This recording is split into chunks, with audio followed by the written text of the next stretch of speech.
Ndray makasika ny vaovao ny fahasalamana anjaran'ny faritra Bongolava sy ny tanànan'ny Manjakandriana indray no azo tombony amin'ilay iraka ara-pahasalamana tariny Dr Firoz Keitra marary hatrany amin'ny 4 arivo ihany moa no eritreretin'izy ireo ho zahana ao anatin'ny fotoana isian'ity iraka ara-pahasalamana ity.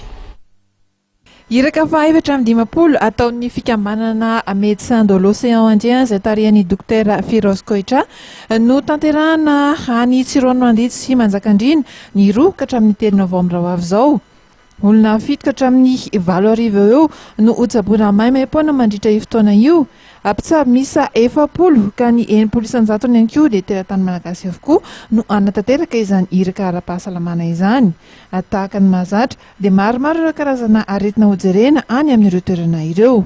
Ny ankoatran'izay ihany koa zany rehefa vita ny olona mifandidiana rehetra eo dia mbola le suivi post opératoire mbola arahan'ilay missionnaire ihany koa izy ary dia maimaim-poana avokoa zay rehetrarehetra izay zany. Aretina amin'ny ankapobeny ohatran'ireny hitantsika amin'ny dispensaire diry ohatra hoe aretin'ny tao ampisefona ohatra hoe ny tositra mianatra, ohatra hoe ny areti-koditra maro samihafa dia ohatran'ireny hitantsika aty reny ihany zany fa tsy dia misy loatra hoe manokana any.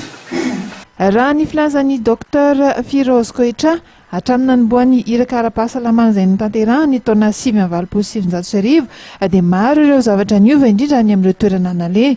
Anisan'ireny hoy izy ny fiatsaran'ny toeram-pitsaboana any ambanivohitra, ny fitombon'ny fahaizan'ireo mpitsabo sy ny mpanampy azy amin'ny sehatra maro samihafa ary ny fanatsarana ihany koa ireo fitaovana ampiasaina. Raha azo atao kosa ho ihany ity fikambanana ity dia tokony eritreretina ny hanomezana fitsaboana maimaim-poana ny olon-drehetra araka ny fanarahan'ny Bamako izay nosoniavina 30 taona lasa izay.